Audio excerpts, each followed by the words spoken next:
Vamos lá, galera! Hoje chegamos ao fim da nossa série de vídeos sobre o histórico das constituições brasileiras. Hoje a liberdade abre as asas sobre nós e nós vamos falar sobre a Constituição de 1988. Mas antes disso, eu queria convidar todos vocês que ainda não se cadastraram no nosso canal aqui no YouTube, que se cadastrem para vocês seguirem acompanhando as novidades que a gente lança aqui semanalmente. Toda semana nós lançamos uma série de vídeos sobre temas interessantes, temas atuais para concursos públicos e mesmo para capacitação em geral em direito.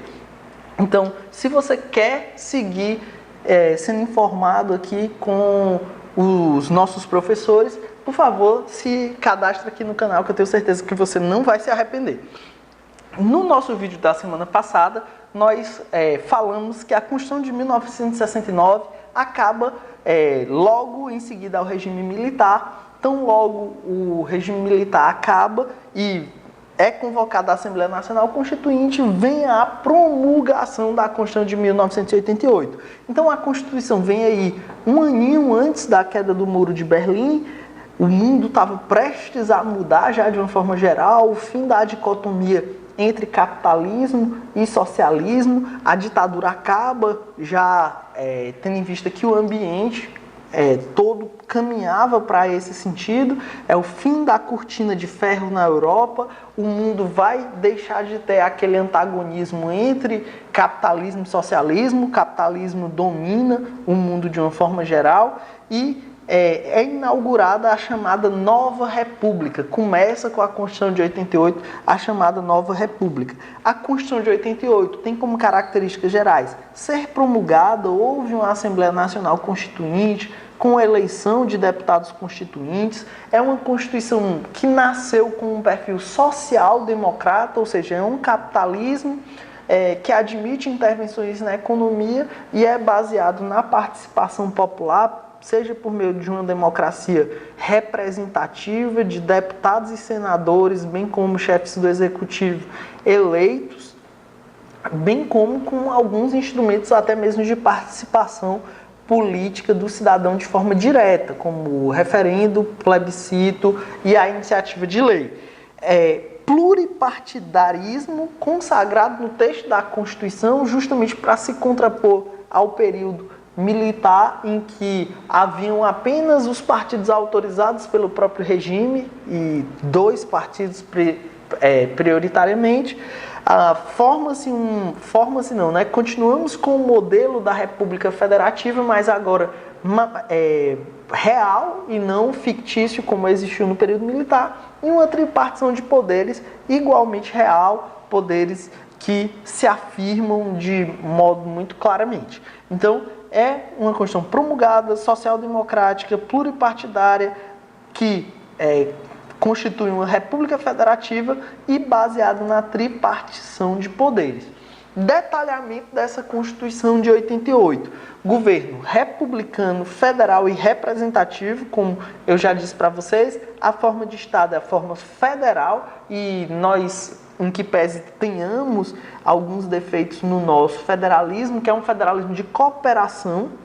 Eu já falei em vídeos anteriores que esse termo federalismo de cooperação, que é usado pelo professor Paulo Bonavides, ele não pode nos enganar. Esse federalismo de cooperação que passa uma ideia equívoca de que seria um federalismo em que os entes federados se ajudam. Na verdade, ele quer dizer que há uma concentração de competências em um dos entes, que no caso é a União. A União tem uma competência bastante exacerbada na Constituição de 88. Então, nós temos um federalismo real, em que os entes federativos têm autonomia, mas há esse excesso de competências na União.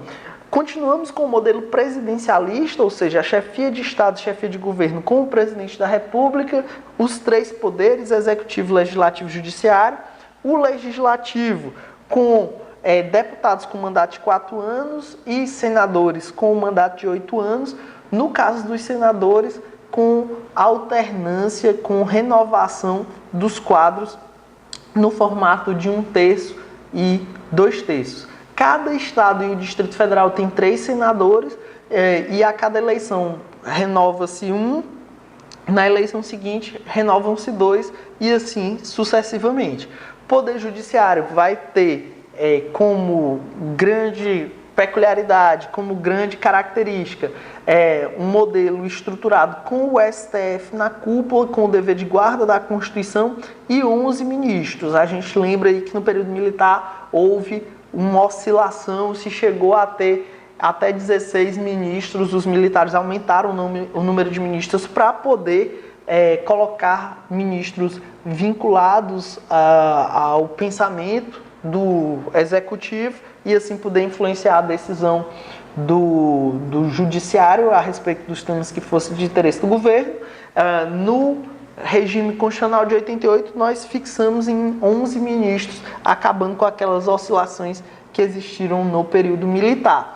O Poder Executivo é chefiado pelo Presidente da República com mandato de 4 anos e um ponto muito interessante, que hoje em dia é do conhecimento de todos. Com a emenda constitucional número 16 de 1997, nós criamos pela primeira vez na história da República Brasileira a figura da reeleição para presidente, prefeito e governadores. Então, emenda constitucional número 16 de 1997 é que traz a possibilidade de reeleição dos chefes do executivo nos 3 níveis federativos. É uma Constituição rígida, de fato ela é rígida, em que pese ela seja rígida, sofreu inúmeras emendas nos seus 30 anos de existência, temos quase 100 emendas aproximadamente, em que pese isso, ela de fato é uma Constituição rígida que tem um processo de modificação mais diferente, mais rígido, mais difícil do que o processo de produção de leis e leis ordinárias e leis complementares. Para você alterar a Constituição, você precisa submeter a Constituição a 2 turnos de votação com 3/5 de votos tanto da Câmara como no Senado em cada um dos 2 turnos de votação. Então você tem que submeter a 2 votações na Câmara e 2 votações no Senado e conseguir 3/5 dos deputados em cada uma das 2 votações e 3/5 dos senadores em cada uma das 2 votações. Não obstante isso, ainda assim tivemos quase 100 emendas ao texto da Constituição de 1988, o que demonstra, do ponto de vista sociológico, principalmente uma grande influência do Executivo sobre o Legislativo. O Executivo, a cada processo eleitoral, vem com novas propostas de emenda à Constituição e o Legislativo, ao longo da história da nova República, sempre foi muito subserviente a essas ordenações do Executivo, seja qual for o espectro partidário do Executivo. Normalmente o Legislativo esteve muito rendido às ordens do Executivo. Isso é uma marca desse período da nova República, o Legislativo muito cambaleante. Isso, inclusive, deu margem para que, nesse período da Constituição de 88, o Judiciário tenha ganho muita força, inclusive se sobrepondo em várias oportunidades ao Legislativo, o que nós chamamos normalmente de ativismo judicial. Então, o ativismo judicial se deve em grande medida a essa tibieza do Legislativo. Ponto muito importante, sempre bastante citado, é que o catálogo de direitos fundamentais na Constituição de 88 é amplíssimo, foi muito aperfeiçoado durante esse processo constituinte, trouxe muitas novas garantias, trouxe vários instrumentos de tutela coletiva de direitos, como o mandato de segurança coletivo, como a ação civil pública, e ao longo do tempo, com a atuação do STF, esses instrumentos coletivos, esses remédios constitucionais de caráter coletivo foram até ampliados, e novos institutos que foram criados, como, por exemplo, o mandado de injunção, o habeas data, que foram criados pela Constituição de 88, acabaram sendo admitidos também de forma coletiva. Então, hoje em dia existe o mandato de injunção coletivo, hoje em dia existe a possibilidade de outros instrumentos, outros remédios constitucionais de forma coletiva, como recentemente o STF passou a admitir, inclusive, o habeas corpus de forma coletiva. Então, está havendo um processo de coletivização desses remédios, dessas garantias constitucionais. O rol de direitos previstos é bem amplo. Além disso, nós temos no texto da Constituição de 88 não só direitos individuais e coletivos consagrados, como também direitos sociais, direitos difusos. Então, é um catálogo de direitos fundamentais bastante ampliado. E um dos pontos que a Constituição de 88 mais foi inovadora e que mais reformulou o sistema anterior foi quanto ao controle de constitucionalidade. Primeira alteração relevante no que tange ao controle de constitucionalidade foi a ampliação dos legitimados para a propositura das ações de controle concentrado de constitucionalidade. Até 69, o único legitimado para propor a ação de controle concentrado de constitucionalidade era o Procurador-Geral da República. E naquele momento só existiam duas formas de controle concentrado de constitucionalidade, que era a ADI, a chamada ADI, que hoje nós chamamos de ADI genérica, e a ADI interventiva. E aí vem outra grande inovação da Constituição de 1988, que foi a grande ampliação do número de instrumentos de controle concentrado de constitucionalidade. Com a Constituição de 88, nós passamos a ter a ADI por omissão, e aí a Constituição de 88 tem essa peculiaridade de ter dois instrumentos de combate à omissão inconstitucional, justamente quando o legislador não atua, quando o legislativo e o executivo são inertes, o judiciário é chamado a se provocar, é provocado a se manifestar e combater essas omissões. E aí temos o mandado de injunção e a ADI por omissão como instrumentos de combate à omissão. Então cria-se um outro instrumento de controle concentrado de constitucionalidade, além da ADI genérica, que é a ADI por omissão. E o texto original da Constituição de 88 traz também um terceiro modo de controle concentrado de constitucionalidade, que é a ADPF, a Arguição de Descumprimento de Preceito Fundamental, que posteriormente veio a ser regulado pela Lei 9882. Então, o texto original da Constituição de 88 já vem com duas novidades no que tange a ações de controle concentrado de constitucionalidade: a ADI por omissão e a ADPF. E em 1993, por meio da Emenda Constitucional número 3, nós criamos um quarto elemento para realizar controle concentrado de constitucionalidade, uma quarta ação para realizar o controle concentrado de constitucionalidade, que é a ADC, Ação Declaratória de Constitucionalidade, criado pela Emenda Constitucional número 3.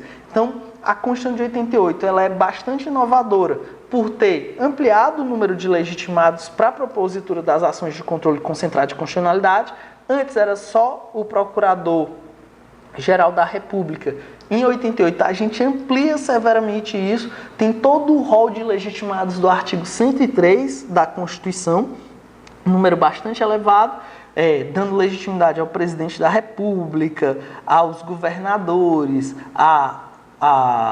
ao parlamento, a confederações sindicais, entidades de classe de âmbito nacional, partidos políticos com representação no Congresso Nacional. Deem uma olhada na lista, no rol dos legitimados do 103 da Constituição Federal, que realmente vocês vão ver que a gente ampliou bastante o número de legitimados, bem como ampliou as espécies de ações de controle de constitucionalidade, que saiu de uma só ADI genérica para 4, incluindo nessa lista a ADI por omissão, a ADC e a ADPF, e foi recriado o controle de constitucionalidade nos estados por meio da chamada representação de inconstitucionalidade previsto no artigo 125, parágrafo 2º, ou seja, a possibilidade de ser ajuizada uma ação de controle de constitucionalidade das leis e atos normativos estaduais e municipais em face da Constituição Estadual. Também foi uma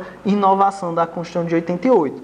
Então, essas são algumas peculiaridades do detalhamento da Constituição de 88. Nós, com certeza, vamos ainda falar muito aqui no nosso canal do YouTube da Constituição de 88, vamos abordar vários aspectos dela. Então, aqui é realmente só para enquadrar a Constituição de 88 em paralelo com as outras constituições da nossa história, porque pra gente não vai ter fim o estudo da Constituição de 88 aqui, né? Só se, e eu espero que isso não ocorra, espero do fundo do coração que isso não ocorra, só se ela vier a fenecer aí, que não fará mais sentido a gente falar dela. Mas, continuando esse nosso quadro de normalidade democrática, vamos falar muito ainda da Constituição de 88 por aqui. Tá ok, galera? Então, hoje nós encerramos a nossa sequência de vídeos sobre a história das constituições brasileiras e muito em breve eu volto aqui com uma nova série para vocês, tá ok? Uma nova série sobre direito constitucional para vocês. Então, não se esqueça de se inscrever aqui no nosso canal. Se gostou desse vídeo, dá uma curtida e até a próxima. Valeu!